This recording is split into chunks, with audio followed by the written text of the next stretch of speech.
Welcome back to another edition of the Saturday to Sunday Football Podcast. I am Paul Perdichizzi, and thank you for joining me as always. Our division by division NFL Draft podcast continue. Up tonight is the AFC North. If you have missed any of our previous episodes, we have covered the NFC East, the AFC East. We have covered the AFC South, the NFC North, and the NFC South. Tonight, we will get right into it with the Baltimore Ravens in round one, pick 22 overall. They took Boston College wide receiver Zay Flowers. In the third round, they took at pick 86 Clemson linebacker Trenton Simpson. At pick 124 in the fourth round, they took Mississippi edge Tavius Robinson. In the fifth round, at pick 157, they took Stanford quarterback Kaiu Kelly. In the sixth round, at pick 199, they took Oregon offensive tackle Malasala Lulu.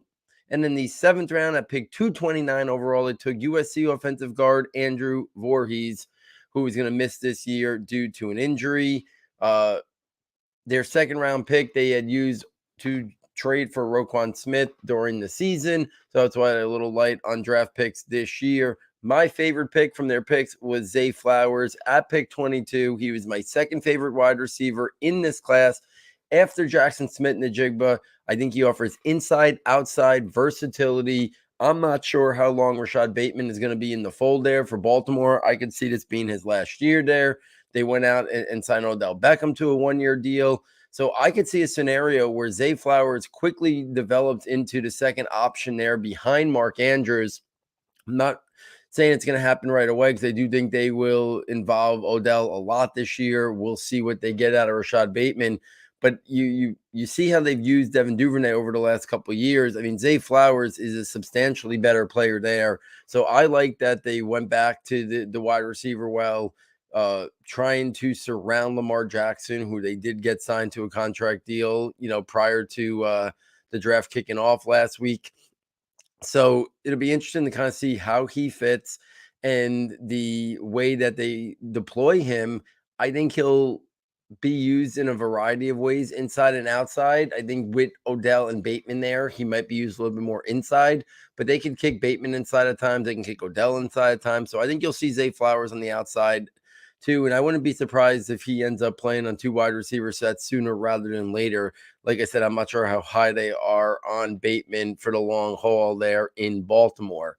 In terms of value picks, I put Trenton Simpson and Andrew Voorhees as my value picks. There was a lot of mock drafts for a while that had Simpson in consideration for late round one, if not late round one, early or mid round two at the absolute latest, for him to fall all the way to pick 86. I know the off the ball linebacker position continues to be a little bit devalued, but Simpson's one of those guys that extremely athletic, sideline to sideline. He's got cover ability. He's got range. He's going to fit in there with Baltimore, who did not pick up the 50-year option on Patrick Queen. So I think they're going to look at Trenton Simpson down the line to be the starter next to Roquan Smith.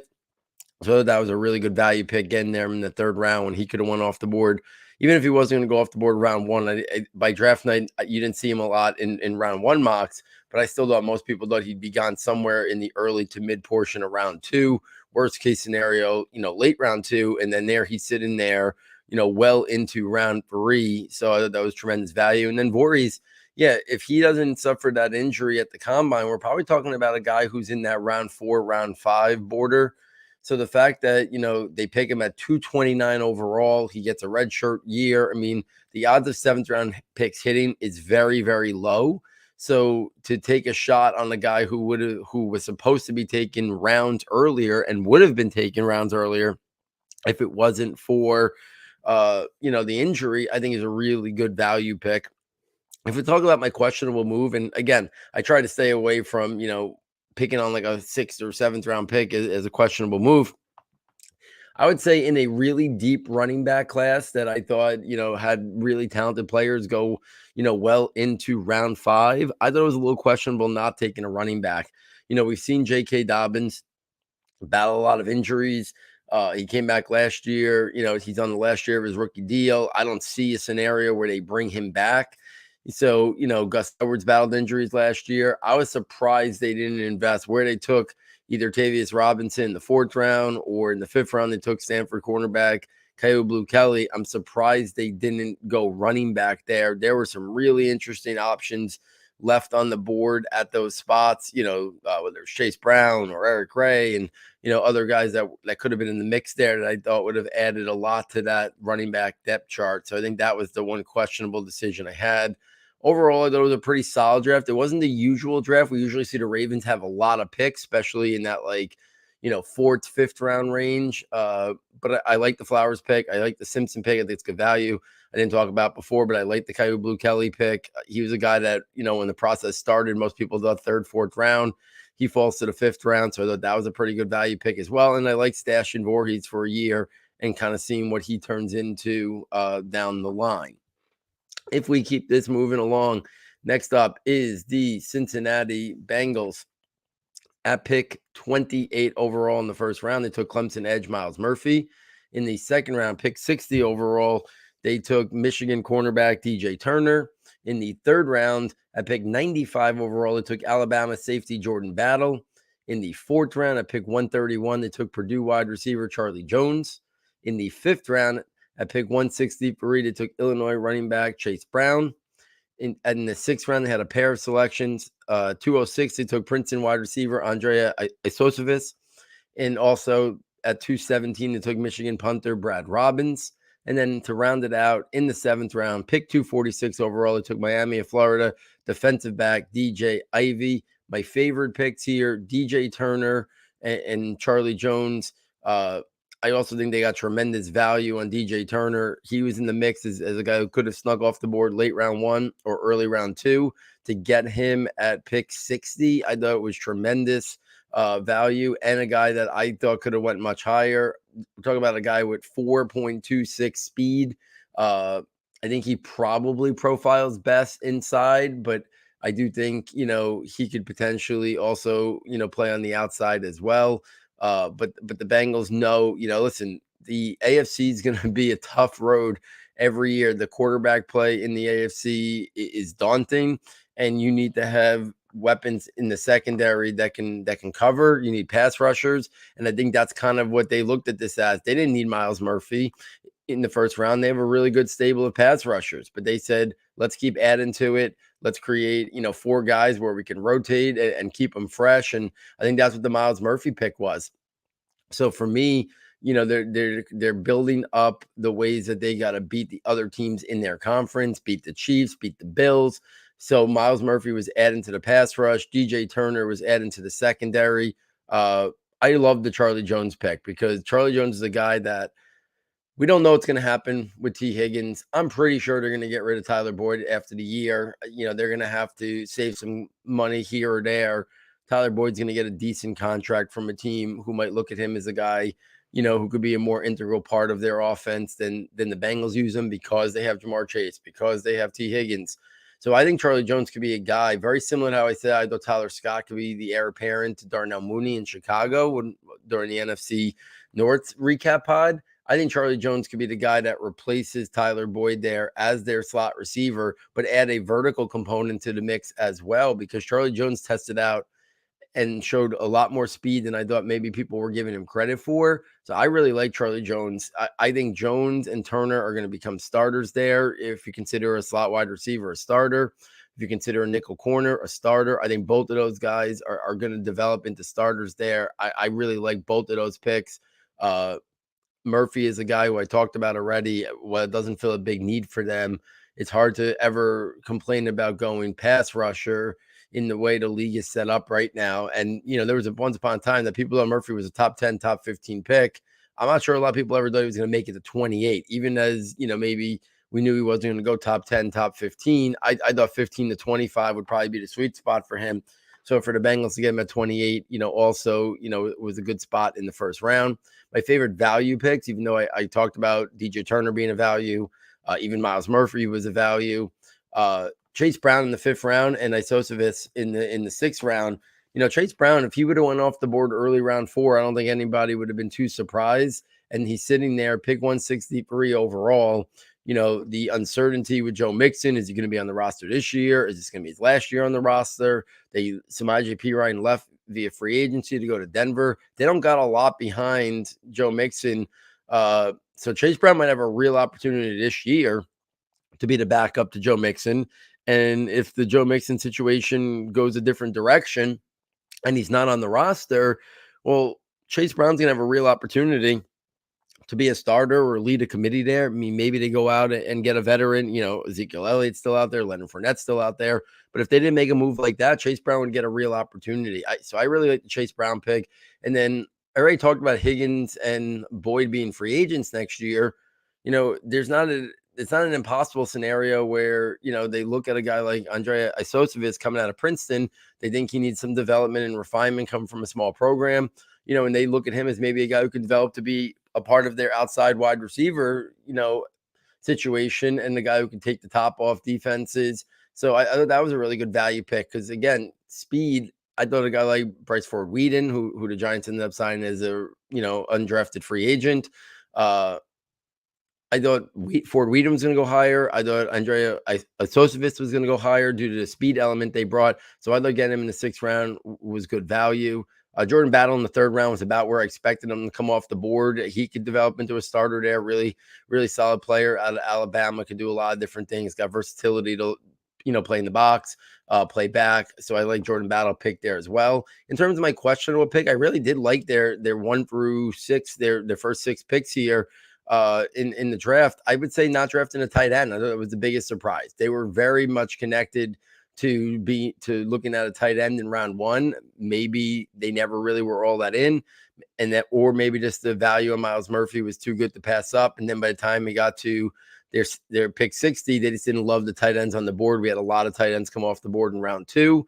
So I thought that was a little bit of a questionable move. I know they went out and got Irv Smith in free agency, who has not been able to stay healthy, but I always believed in the talent of Irv Smith, but I do think it was a little bit questionable, similar to how I said Baltimore didn't go for a running back in what I thought was a really deep running back draft. This was one of the better tight end classes of all time, to be honest with you, in terms of the depth and the quality. And we saw that kind of play out with just how many went off the board in the top 100 picks. So Cincinnati not taking one, somewhere early in the first 2, 3, 4 rounds was a little bit surprising and a little bit of a questionable move. Keep this going to the Cleveland Browns. Their first pick was not until the 3rd round at pick 74 overall. They took Tennessee wide receiver Cedric Tillman. In the 3rd round at pick 98, they took Baylor defensive tackle Siaki Ika. In the 4th round at pick 111, they took Ohio State offensive tackle DeJuan Jones. In the 4th round, at pick 126 overall, they took Missouri edge Isaiah McGuire. In the 5th round, at pick 140 overall, they took UCLA quarterback Dorian Thompson-Robinson. In the 5th round, at pick 142, they took Northwestern cornerback Cameron Mitchell. And in the 6th round, at pick 190 overall, they took Ohio State center Luke Whippler. Still missing draft capital due to the Deshaun Watson trade. So they didn't have their first pick to the 3rd round, but I got to tell you, I absolutely loved what the Browns did in terms of the actual draft picks they made, the amount of value and they found up and down from the 3rd round for the 6th round is as good as anybody in the draft this past year. I would say my favorite picks, again, all of them could be deemed value picks, but I'll kind of hone in on a couple that I think are the best value. But my favorite picks were Cedric Tillman and DeJuan Jones. They traded for Elijah Moore. So you have Amari Cooper, you have Elijah Moore. They needed one more guy, I think, to really finalize like that depth chart of having 3 guys that really could be weapons there for Deshaun Watson, on top of tight end David Njoku and the run game, obviously, with Nick Chubb. And I think Cedric Tillman fits it perfectly. I think a 3-wide set of Tillman, Elijah Moore, and Amari Cooper. I think right now, probably in 2-wide sets, it'll be Elijah Moore over a guy taken, at pick 74 overall in his rookie year. So I think it'll be Elijah Moore and Amari Cooper in 2-wide sets, but then Moore will kick inside and when Tillman comes onto the field. And then, listen, I know there's some question marks about DeJuan Jones and stuff like that, work ethic, desire, character. I'm not going to get into all that, but all I know is he was one of the best right tackles in this draft class. He was a guy who, if he would have went late round 1 to early to mid portion of round 2, I would have kind of understood it. There's not a lot of guys his size and the capability that he brings. So I think the Browns got a legit starting right tackle in the 4th round at pick 111. So as long as they can kind of keep him motivated, absolutely love that pick. My favorite value picks, even though I think you can go up and down the board here in terms of finding value, I'll say Cameron Mitchell. He was a guy that was in a lot of people's top 100 big boards in terms of guys that can come off the board on the first couple of rounds of the NFL draft. He falls to pick 142. This is a guy who I think could come in and compete for a starting cornerback job, if not in year 1, by year 2. And then Luke Whippler in the 6th round. I mean, there was a lot of buzz, obviously, here in New York, following the Giants closely. There was a lot of buzz that Whippler was going to be a guy late round 3, early round 4, that if the Giants didn't get a Joe Tippmann, or who they ended up getting, John Michael Schmitz, that Whippler or Ricky Stromberg might have been their guy at late round 3, early round 4. And then here he goes falling to the 6th round. I know he's more of a center-only type guy, but he's athletic. You can get him on the move. For him to fall all the way to pick 190, it was stunning, because I thought he's got traits to become a starting offensive center in the National Football League. So I thought that was great value. Isaiah McGuire, he's that prototypical like 3-4-5 tech. But I really like Isaiah McGuire. I thought he had starter traits. I thought he was going to come off the board, late round 3 or early round 4. He ends up coming off the board a little bit later in round 4, pick 126. Dorian Thompson-Robinson was my favorite. Him and Jaron Hall were my 2 favorite Dave Barry type flyer at the quarterback position. I think he could develop into a really high quality backup there. I really like that pick. Up and down the board, really a fan of a lot of what the Browns did. If I was going to question one thing, Siaka Ika, like there was a lot of big boards that did not have him in the top 100. So I thought maybe he was going to fall to the early portion of day 3, but that's really nitpicking. He has a specialized role. He's one of the best, pure nose tackles in this draft class. So, I don't really dislike the pick at all, but I think if you're going to find one thing to question, maybe a slight half a round reach or something on him would be the one thing. But all in all, a really, really strong draft from a team without a 1st or 2nd round pick. They very much could have had the best draft of any team in the AFC North. And let's round it out with the Pittsburgh Steelers. In the 1st round, pick 14, they traded up a couple spots to take Georgia offensive tackle Broderick Jones. At pick 32 in the start of the 2nd round, they took Penn State cornerback Joey Porter Jr. That was the pick they received from Chicago for Chase Claypool. Absolute home run of a trade for the Steelers. Also in the 2nd round, at pick 49 overall, they took Wisconsin defensive tackle Keanu Benton. Later in the 3rd round, at pick 93, they take the falling due to medical Georgia tight end Darnell Washington. In the 4th round, at pick 132, they take Wisconsin linebacker Nick Herbig. In the 7th round, they took Purdue cornerback Corey Trice. And then later in the 7th round, they took Maryland offensive guard Spencer Anderson. Favorite picks here, Joey Porter Jr. top of the 2nd round, and Broderick Jones. The trade up, it sounds like the Jets weren't going to take him, but at the time it seemed like the Jets were very much in on Broderick Jones. But to trade up, the small trade up to go get Broderick Jones to help fortify that offensive line and that offensive tackle position, I think it was a brilliant move. I think you can make the case he's got the highest ceiling. Him and Paris Campbell got the highest ceiling of any of the offensive tackles taken in round 1. So I really like that pick. Joey Porter Jr., I'm stunned that he fell out of round 1. I understand there's some concerns or limitations in terms of certain aspects of his game, but we're talking about, a guy with great size, good athleticism, great length, press man corner, tough physical player. So I love the Porter pick there. You could also say that presents tremendous value as well, Joey Porter Jr., but they had plenty of value picks, so I could have went in lots of directions. For me, my favorite value picks, Darnell Washington. While I thought maybe late round 1 was a tad early, I didn't see a scenario where he didn't get picked in somewhere in round 2. He falls late to round 3. Again, it sounds like there were some medicals with his foot or whatever, but, to pair him with Pat Freiermuth, it gives them the upside to have arguably the best 1-2 duo at the tight end position in time. I really like that pairing there. He's another guy who's going to help out just in terms of blocking as well, because we know That's something that he can do well at his size and athleticism. So love that pick there. Corey Trice in the 7th round. A lot of people thought late round 3, early round 4.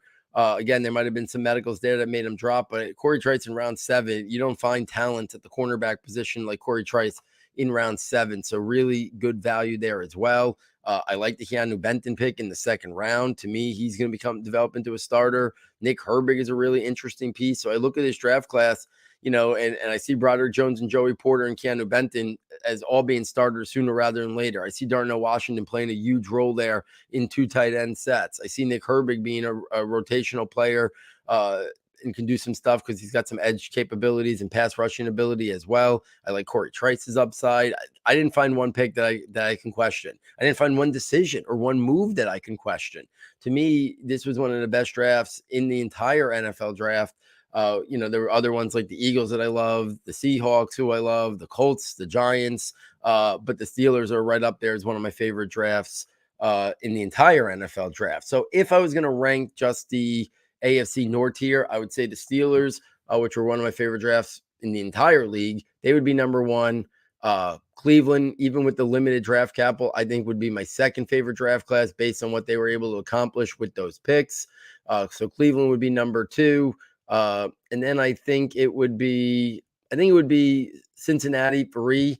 I do like what they did there. I'm a little surprised they didn't draft the tight end, but I like the players they got, and I thought they got good value. And then rounding it out, 4th would actually be the Baltimore Ravens, which is not what I usually am saying post-draft. They seem to usually always be on the really strong winner side. I thought it was a little bit of a lackluster draft there besides Zay Flowers. And then, we'll see what Trenton Simpson develops into. I like the pick there, but not the usual Baltimore draft where everyone is applauding it, with A pluses basically, after the draft. So there it is, guys. My thoughts on every team in the AFC North.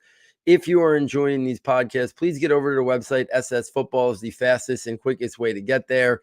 Check out the premium content tab. It is still not too late to get the premium notebooks for $9.99. You get access to the 2023 rankings notebook. It has all of our rankings, dynasty rookie rankings for all your dynasty rookie drafts. It has IDP dynasty rookie ranks. It has my overall draft ranks, my tiers based on film. It's going to have our positional overall dynasty ranks updated in the next couple of weeks.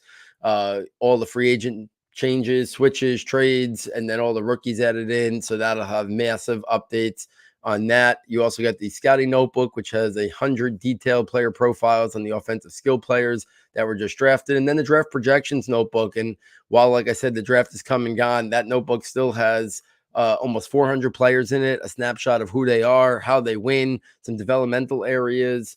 So a lot of information that could still be valuable off of the draft projections notebook as well.